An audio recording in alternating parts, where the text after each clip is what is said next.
trouble. 5 inches of rain was the difference in the amount of rain Augusta saw today versus Barnwell. We did deal with some significant flooding today in parts of the CSRA, but how long will these rain chances last? I'll have the details coming up. Now at 10, a suspect attempting to avoid an arrest leads to a deadly accident in McDuffie County. We'll have the latest on the investigation and why the GBI is involved. And a competition where students test their government knowledge. We'll have the story as your news at 10 starts now. Live from Television Park, this is WJBF News Channel 6 at 10 on BTV.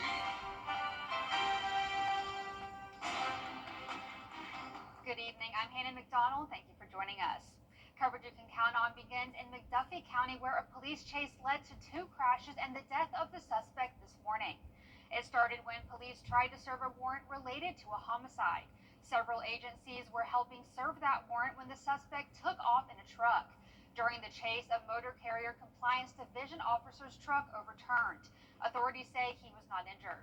The chase continued and the suspect's vehicle crashed into another vehicle and caught fire. Investigators say the suspect, 43-year-old DeVico Moss, was pronounced dead on the scene. What we were doing is we were following up on a homicide investigation that the GBI and McDuffie County Sheriff's Office were investigating that occurred back on, I think, April the 13th, where we were at in our investigation had led us to obtain a search warrant for the residence of DeVico LaTroy Moss. Again, we are continuing our homicide investigation of Mr. Clemens, and basically that's where we stand now. His body was sent to the crime lab for an autopsy. We're still working to find out exactly the charges he was facing. A new report released by the FBI shows Georgia ranks 11th highest in cybercrime complaints filed and reported $420 million in losses in 2024. The FBI's annual crime internet report combines information from over 800,000 complaints of suspected internet crime. The top 3 cyber crimes include phishing and spoofing, extortion, and personal data breaches. But cryptocurrency-related crimes jumped up by 122% in Georgia. Georgia has a lot of people. We have a lot of economic conditions here that are favorable. There's a famous bank robber, Willie Sutton, from years ago, said, why do you rob banks? Because that's where the money's at. Now, USA is the bank. So people are going to come here, in Georgia, among states, is a very well-off, highly successful state with a large capital of people. So we have a lot of targets here from a targeting environment. Overall, the FBI reported a nearly $17 billion loss due to cybercrime in 2024, which is a 33% increase compared to 2023. A Richmond County man is behind bars after a standoff with deputies. 26-year-old Terrell Crawford was wanted on charges including theft, burglary, and weapons charges. Today, Crawford was spotted walking on Hunter Street by deputies. Investigators say Crawford fled inside a home on the street and barricaded himself inside. After a negotiation with SWAT, Crawford left the house and surrendered peacefully. Crawford had previously barricaded himself inside a home after allegedly shooting at a family member in 2022. Time now for our first look at the forecast with Chief Meteorologist Jennifer Tracci. Jen, it's been a pretty rainy evening tonight. Yeah, we definitely saw our fair share of rain in parts of the CSRA, but others stayed completely dry. So this is very hit or miss activity. It's very summer-like. This is what we usually see in around July or August. It's a warm, muggy day, and then all of a sudden we hear the thunder roar. Well, that's been the case this week, and you can see we still have that thunder roaring in parts of Jefferson and Washington counties. We'll take a look at that in a moment, but let's zoom into Barnwell County first. That's where our focus has been today because they have been dealing with some significant flooding. Up to 5 inches of rain has fallen over downtown Barnwell. The flash flood warning just expired 4 minutes ago, which is great news. No more heavy rain, just some light showers in places like the Healing Springs and Blackville, Hilda, now drying out. So just the last of the rain exiting Barnwell now. Bamberg and Allendale County seeing that widespread light shower activity as well. Then out towards the west, like I mentioned, around the border of Jefferson and Washington counties here, we actually have quite a bit of lightning still, even at the 10 o'clock hour. We've lost a lot of instability, but still some strong storms here. Not expecting it to be severe, but we could see some gusty winds with that, maybe some really small hail around pea-size. As for the metro, there really wasn't a whole lot of rain today, a brief shower, but right now just some very, very light rain coming down. Now, as for today's almanac, Augusta Busch Field did not pick up a single drop of rain. Our high today was 84, a few degrees above average. Low was well above average at 61. And our Terry Lambert Hyundai Skyview cam still looking damp down here in Swainsboro, but they're dry now. Temperatures are in the mid 60s through low 70s. 70 in Louisville, 64 in Barnwell, 73 still in Wrightsville, 67 in Edgefield. Aiken, you're at 66. Winds are coming out of the southeast, 10 miles per hour sustained in Aiken. The gusts are actually pretty high, and I can tell you when I stepped outside a little bit ago, it actually feels a little bit chilly out there with the winds. 14 miles per hour in Augusta, but 22 in Waynesboro and Sandersville. And as for Live Viper 6, we're pretty much done with the rain tonight, but rain chances continue into the weekend. I'll have all those details coming up, but back to you, Hannah. Thanks, Jenna. It's the price of progress in downtown Augusta, a lot less green. If you haven't been downtown lately, the landscape is changing. Broad Street is being clear-cut of its trees to make way for the road enhancement project. 300 trees are being removed. Even those aware of the plan say it's a shock to see. I'm really upset about the trees. They bring a bunch of shade for all the cars and the people who walk downhill, who come downhill.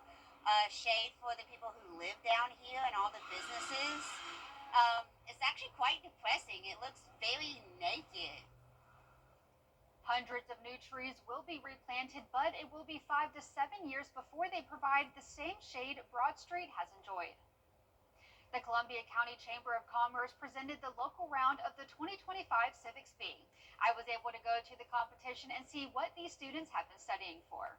The Civics Bee took place at Grovetown High School and featured 20 middle school students from across the CSRA.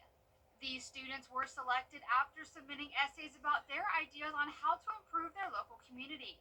News Channel 6's Jenny Montgomery was the MC. I spoke with the president and CEO of the Columbia County Chamber of Commerce about the importance of students being educated in civics. I think one of the biggest things for us is we want to make sure that we have kids that are educated, and we want to build good citizens. And really, this is a great opportunity to get them involved, to start understanding what it means to be a good citizen, and even what it might mean to be a leader themselves in their community. And I think this is a great way to do it. Civics is the understanding of the government process as well as the rights and duties of being a citizen in the United States. Lahani says it's great to see students taking an interest in our government. Now we get an opportunity to see, really what their education is on that level. But again, to me, it's the excitement that they've gotten out of the competition just to this point. And to have that opportunity to move on to the state round, possibly, and then even the national round. The judges were Dr. Tom Clark with Fort Eisenhower, Jody Lott, who is a former Georgia State representative, and Dr. Jackson Drumgold with Wellstar Health. While the competition is an analysis of the students, it is also a display of the teachers. I think it's a great reflection of our schools. I think the participation, they really appreciated the program and what we were doing, and they really kind of expressed a lot of excitement over it. The top 3 students from the event will advance to the state finals in Atlanta with the potential to move on to the national championship in Washington, D.C. In Grovetown, Hannah McDonald, WJBF. Augusta University officially has a new president. Dr. Russell Keene was inaugurated as the second president of Augusta University today. School faculty and administration, as well as dignitaries and elected officials, gathered at the Augusta Marriott Convention Center to watch as Keene officially took the helm of the university. Let us rise up together with an increased focus on pulling together in tandem. Augusta University, let's build something extraordinary for this community, for our state, our nation, and humanity. Thank you for your confidence, your support, and your partnership and your presence here today. Let us rise up, onward and upward, Augusta University. Thank you. Dr. Keene was named president in June of last year. Coming up, some fun for the start of the weekend. The annual Sacred Heart Garden Festival kicks off tomorrow. What you can expect, those details after Jenna's forecast. And we did see that flooding today in Barnwell County. Coming up, I'll have a look at your full forecast and some more video from the flooding. Stay with us. WJBF.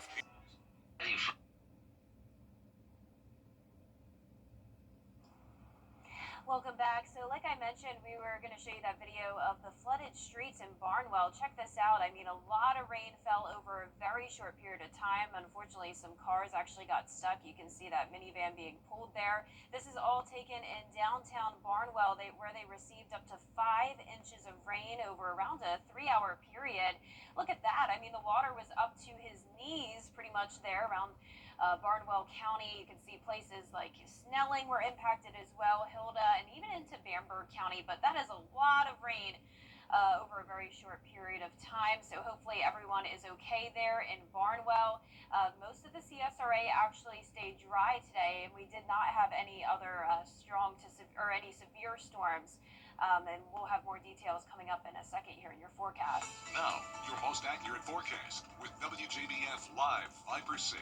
So you can see here, like I mentioned, no severe weather reported, just that one flood report in Barnwell County. This is for the roadways flooded at the intersection of SC 64 and SC 3 in the city of Barnwell. But like I mentioned, areas outside of Barnwell and even into Bamberg County dealt with that widespread torrential rain as well. But 5 inches over Barnwell, nearly that same amount in Snelling, and then around 2 to 3 inches down into Bamberg County as far south as around Earhart, where they had a strong thunderstorm earlier.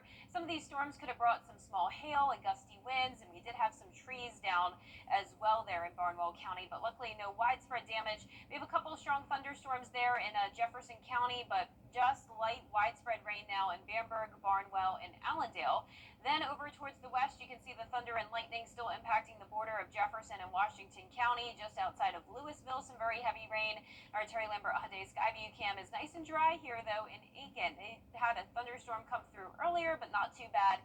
67, a southeast wind of 7 miles per hour, dew points in the lower 60s. We're still seeing some lower 70s this evening, but we're cooling down a bit, especially in the places with the rain. Now, as for our satellite and radar, we're seeing pop-up showers and storms all across the southeast. And as for tomorrow's forecast, the chance of rain is sticking around all the way into around midnight. So if you're headed out to the fair, it's okay. Some of you may be dry, but we will have some of the rain moving in, so you'll want to bring the rain gear with you just in case. And if thunder roars, head indoors. And remember that if you're headed to the air show on Saturday as well, 30% chance of some afternoon and evening storms. On Sunday, a little bit cooler with lower humidity, a high of 80, partly cloudy skies.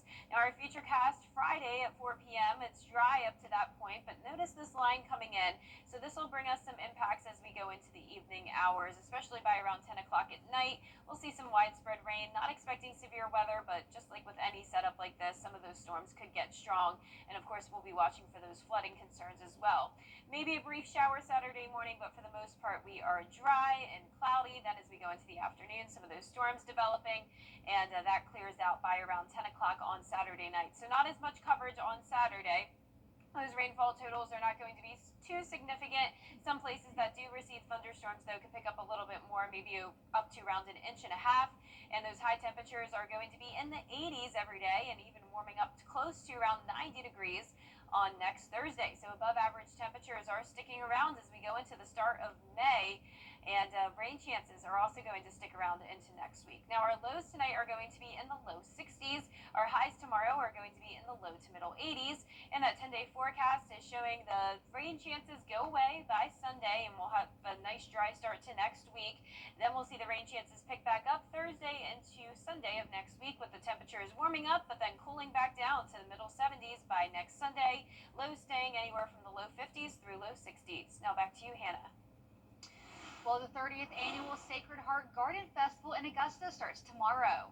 It'll focus on 6 local public gardens and share their backstories. This year, the private garden show won't happen because of hurricane damage. Instead, speakers will focus on how to repair damaged gardens. For gardeners, this is a significant issue, is how do you replant if you've gone from a shady garden to a sunny garden because of tree loss.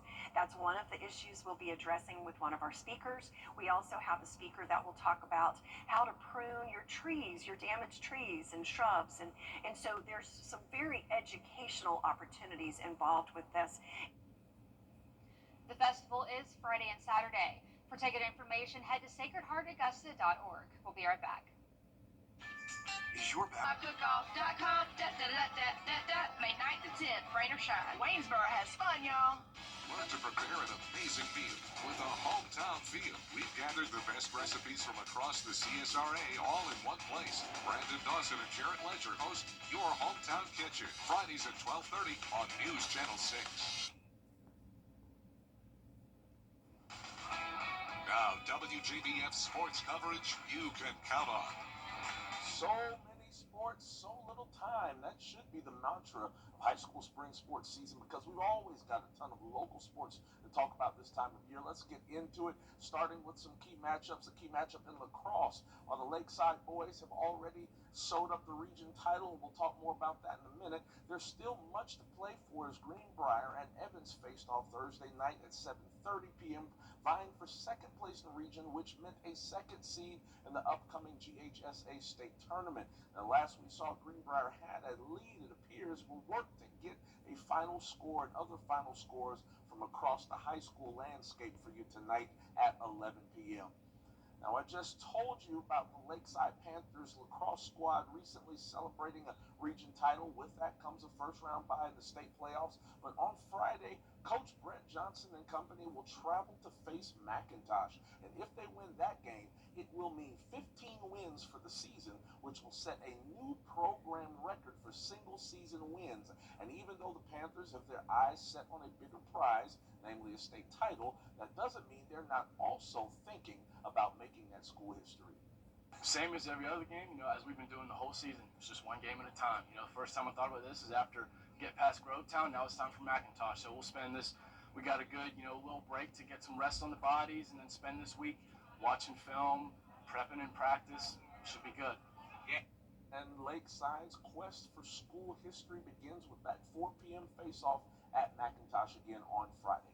Now the NFL draft is in full swing. One highly touted Colorado Buffalo, Travis Hunter, went with the second pick. The other, Shedeur Sanders, still waiting. But closer to home is UGA standout and Columbus native Michael Williams. And as we see our reaction footage there from sister station WRLB in Columbus, Williams was selected in the first round Thursday night with the 11th pick to the San Francisco 49ers. 6'5", 265-pound lineman registered 15 tackles and 5 sacks in 2024, helped the Bulldogs to an 11-2 finish and a 2024 Sugar Bowl berth in the college football playoff. Also, the Atlanta Falcons picked Georgia linebacker Jalen Walker with the 15th pick. And get this, that's the first time ever the Falcons select a Bulldog in the first round. We're keeping an eye on former Evans star Derek Canteen, who some expect to be a Saturday draft selection. We'll have more from the NFL draft at 11. That's it for sports. We'll be back after this. Only on News Nation. It matters late at night. It matters when you aren't sure and need someone who is. It matters when times are tight and saving money can really make a difference. Thanks so much. I really appreciate it. Hi, Alex. Where you get your medicine has never mattered more. That's why we have more locations than any other pharmacy, with pharmacists who get to know right in your neighborhood. Where you get your medicine matters. At WJBF's Television Park Productions, our mission is to provide local businesses with top quality video and digital content at an affordable price. With decades of experience, our award-winning creative team will guide you step by step through the creative process, resulting in a successful marketing message for your brand. Over the years, we've helped hundreds of local businesses expand their voice. Visit WJBF.com/creative to find out how we can do the same for you.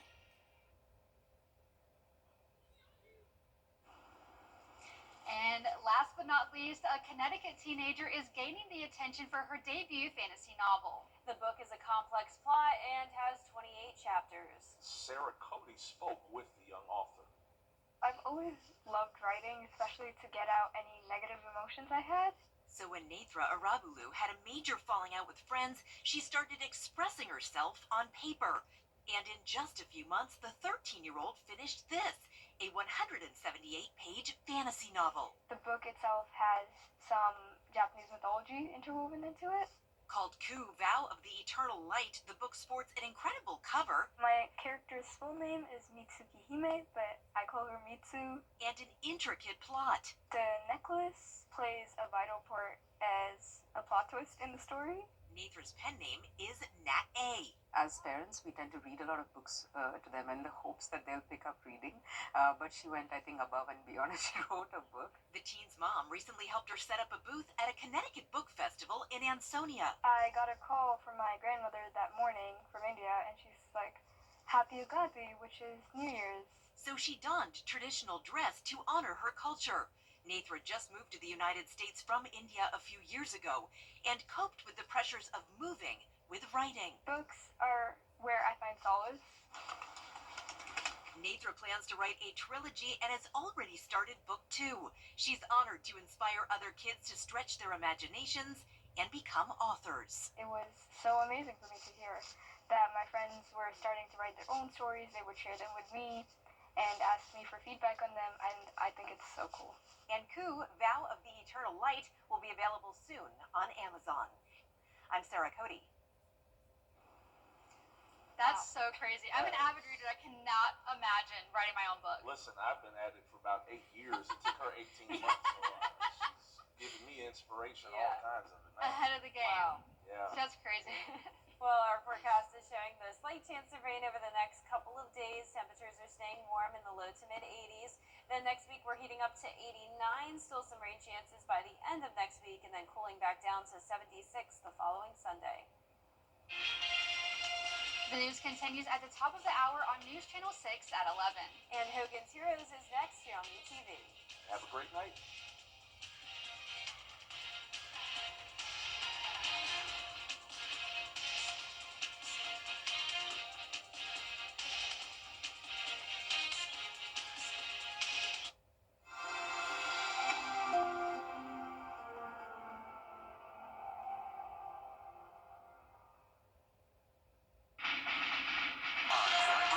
Weather coverage you can count on. Some places stayed completely dry today, while others dealt with 5 inches of rain and flooding. I'll break down all the details and a look at your forecast for the rest of this week and into the start of May coming up. And right now on News Channel 6 at 11, a suspect attempting to avoid an arrest leads to a deadly accident in McDuffie County. The latest on the investigation and why the GBI is involved. And a push to legalize sports betting in the Palmetto State. We'll have details on the bill as your news at 11 starts now. Live from Television Park, this is WJBF News Channel 6 at 11. Good evening, everyone. I'm Hannah McDonald. Thank you for joining us. Coverage you can count on begins in McDuffie County, where a police chase led to 2 crashes and the death of the suspect this morning. It started when police tried to serve a warrant related to a homicide. Several agencies were helping serve that warrant when the suspect took off in a truck. During the chase, a motor carrier compliance division officer's truck overturned. Authorities say he was not injured. The chase continued and the suspect's vehicle crashed into another vehicle and caught fire. Investigators say the suspect, 43-year-old Davika Moss, was pronounced dead on the scene. What we were doing is we were following up on a homicide investigation that the GBI and McDuffie County Sheriff's Office were investigating that occurred back on, I think, April the 13th. Where we were at in our investigation had led us to obtain a search warrant for the residence of Daviko LaTroy Moss. Again, we are continuing our homicide investigation of Mr. Clemens, and basically that's where we stand now. His body was sent to the crime lab for an autopsy. We're still working to find out exactly what charges he was facing. A Richmond County man is behind bars after a standoff with deputies. 26-year-old Terrell Crawford was wanted on charges including theft, burglary, and weapon charges. Today, Crawford was spotted walking on Hunter Street by deputies. Investigators say Crawford fled inside a home on the street and barricaded himself inside. After a negotiation with SWAT, Crawford left the house and surrendered peacefully. Crawford had previously barricaded himself inside a home after allegedly shooting at a family member in 2022.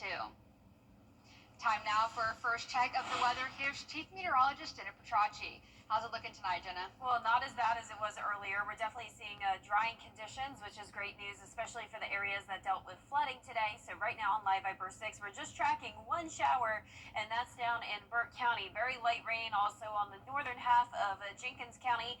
Today's almanac shows a high of 84, so kind of near our average of 81, just a little bit above. A low of 61, though well above our average of 53. Right now on our Terry Lambert Hyundai Skyview cam, it's nice and dry here in Aiken, still mostly cloudy. Temperatures in the low to upper 60s. 64 in Barnwell, 68 in Allendale. Millen, you're at 67, 63 in Aiken. Gibson at 65, and right at the 70-degree mark still in Wrightsville. Winds are coming out of the southeast up to around 8 miles per hour in Sparta and Sandersville, 11 in Wrightsville. And we do have some gusty winds up to around 15 miles per hour in Louisville, 17 in Wrightsville, and just a little while ago we had gusts up to around 25 miles per hour. Our Live Viper 6 radar showing most of the 2 stay dry now, but we definitely had a good amount of thunderstorms today, and more storms will be in the forecast tomorrow, but the morning is starting out dry. Mostly cloudy skies, some patchy fog possible, temperatures getting down into the lower 60s, and looking ahead you can see lows right around 60 each day, highs in the 80s. 30% chance of rain for now, and then we dry out by Sunday. I'll have more details with a look at your futurecast and 10-day forecast coming up. But back to you, Hannah. Thank you, Jenna. A bill in the State House would make it legal to place sports bets online.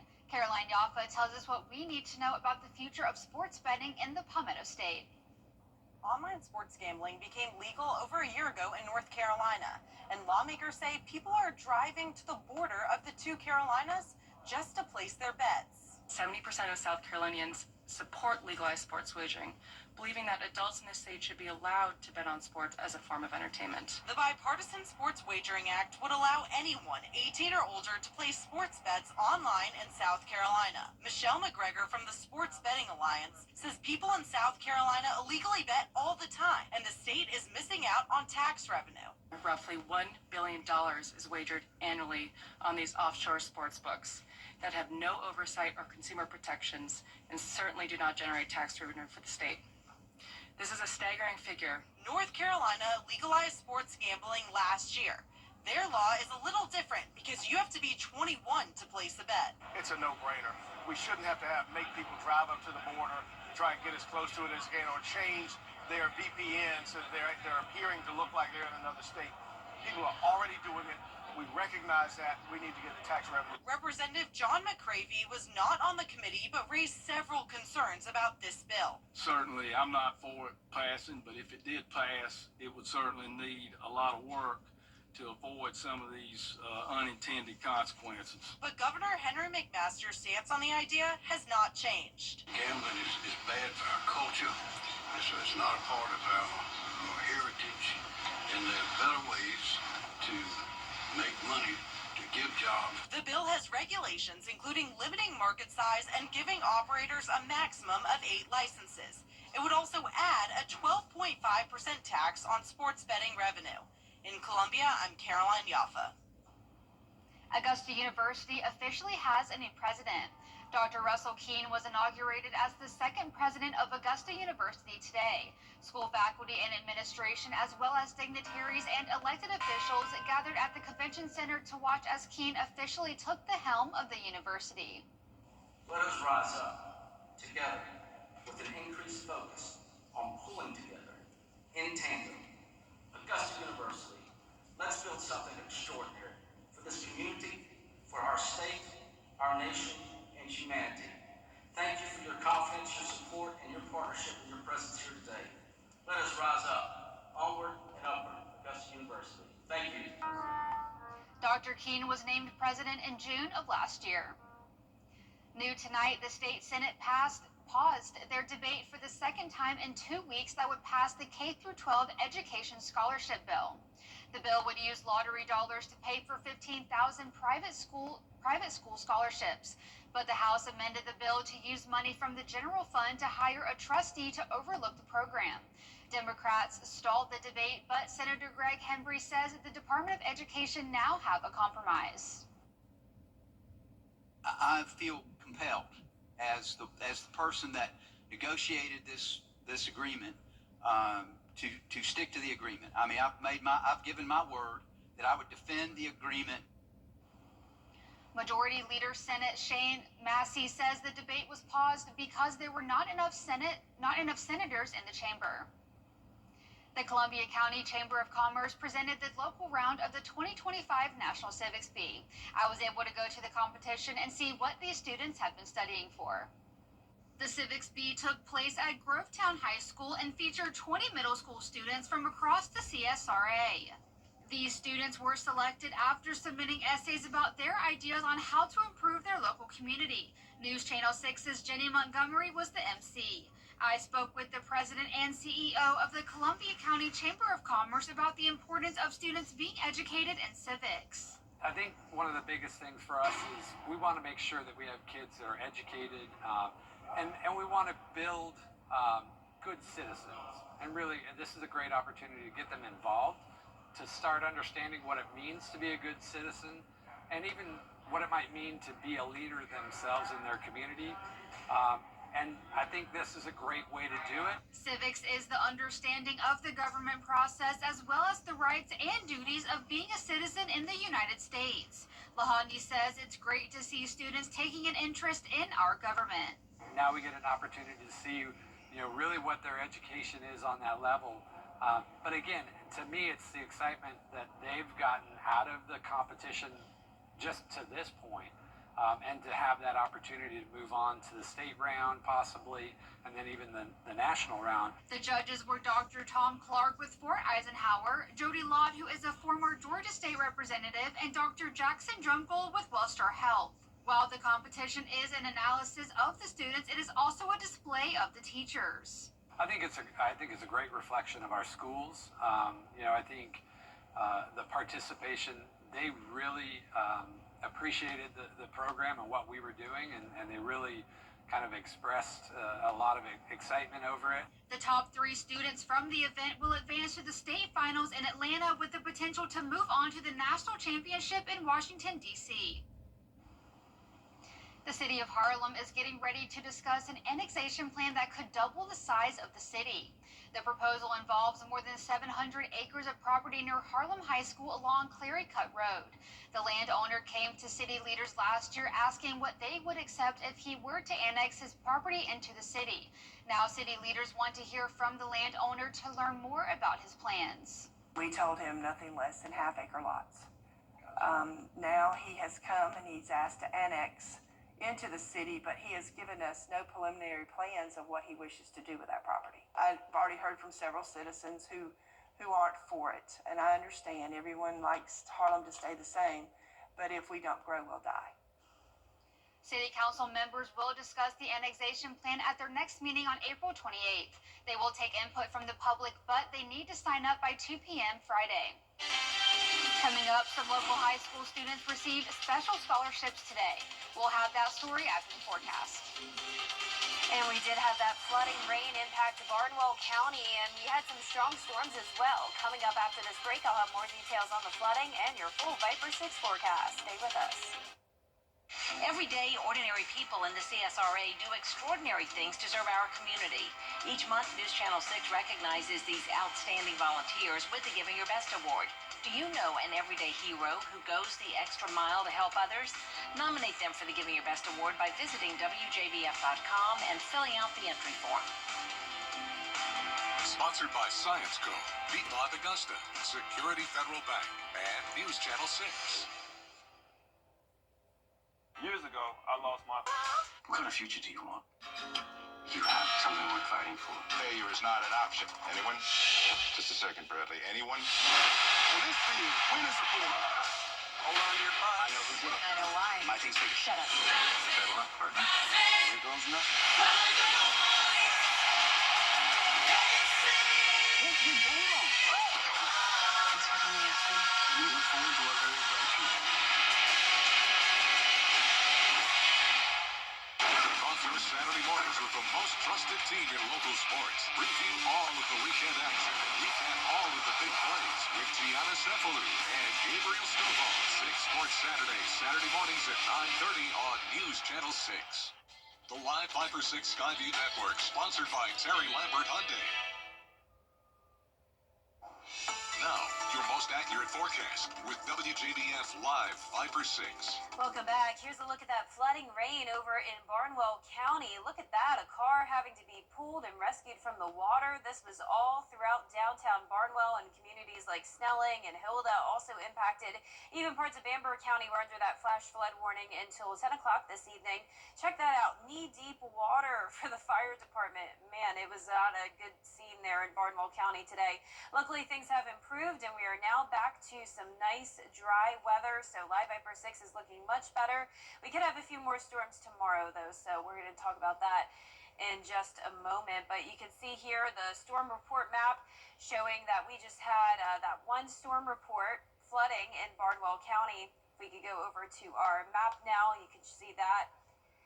One storm report, that was in Barnwell County. Other than that, we did not have any severe weather, so that is good news. But some of these storms did bring some heavy rain, of course, frequent lightning, and maybe even some small hail some of you may have seen. 5 inches, though, right across downtown Barnwell, and then even 2 to 2.5 down there into Bamberg County. Now, our low temperatures tonight are going to be in the low 60s. Our highs tomorrow are going to be in the low to mid 80s, and it looks like because we hit midnight, everything is switched over, so bear with me a second. I'll try to get you your correct forecast. All of our graphics switch over as soon as the clock goes to midnight. But let's start out with our Terry Lambert Hyundai Skyview Cam in Waynesboro. It is completely dry out there now, which is good news. Our temperatures are in the middle 60s. We have a southeast wind of 5 miles per hour. Dew points are in the low 60s as well. You can see our temperature map showing 66 in McCormick, 66 in Waynesboro, 70 degrees still in Wrightsville. And our satellite and radar has some spotty showers now exiting Burke and Jenkins County. Other than that, we are completely dry. Satellite and radar showing mostly dry conditions now. Still a few storms and showers out to the west of us. And tomorrow we will have another chance of rain as well. So let's go into our futurecast here. Bear with me as may have to move some things around here. This one looks good to go though. So our futurecast showing tomorrow at 4 p.m. a line of showers and storms starting to move into the area, and then it becomes more widespread as we go into the evening hours. Some heavier downpours possible, thunder and lightning, but not expecting any severe weather tomorrow. Very low chance. A few lingering showers for our Saturday morning. Most of Saturday looks dry, but then into the afternoon, a few showers and storms continue to pop up. So keep that rain gear with you for any outdoor plans. So for your forecast tomorrow, and of course this is showing Saturday. So for Saturday's forecast, we're going to be in those middle 80s. So it will be warming up a little bit on our Saturday. You can see for the air show this weekend, 85 degrees on Saturday, 80 on Sunday. So we'll start to cool down a bit with some lower humidity, but low temperatures still staying about the same in the upper 50s to low 60s. Now for our rainfall totals through Saturday, most of it's going to be very spotty activity. A lot of us not getting a whole lot of rain, but some of us with those heavier downpours and storms getting around 1 inch to 1.5 inches of rain. And then as we look ahead to next week, those temperatures are going to be climbing. We're going to go all the way up to 88 on Wednesday, 89 on Thursday. Above average temperatures will carry us into the month of May. Now onto our 10-day forecast. You can see a 50% chance of rain and storms for our Friday with a high of 83. Then we're up to 85 on Saturday. And then next week, we're still seeing those highs in the low 80s, lows in the 60s for the most part. A bit of a cool down on Monday morning with a low of 53. Starting out next week dry, and then those rain chances pick up in the middle of the week. Lots of rain. Yes. Lots of rain. Yeah, the rain is here. I mean, we've been dry for a while over the past 10 days, so we could use some, but of course it impacts some people's plans, so it's never good. As they say, the April showers bring May flowers. Exactly. So it's all for a reason. Yep, May should be pretty. Yeah, exciting. Well, some local students are being recognized for their hard work in the classroom and the community. The Exchange Club of Columbia gave scholarships to one senior from each of the 5 high schools this morning. A special scholarship was awarded to a student who overcame major physical, emotional, or social obstacle and thrived despite it. This year's winner from Harlem battled cancer and came out on top. It means so much to me to know that my story has inspired others.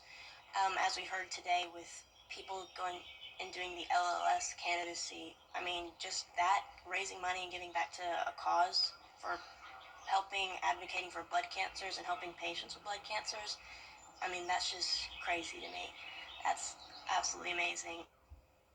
5 scholarships were for career, technical, and agriculture education, and 1 was for accepting the challenge of excellence. It's the price of progress in downtown Augusta, a lot less green.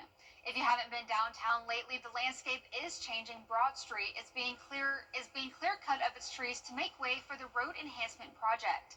300 trees are being removed. Even those aware of the plans say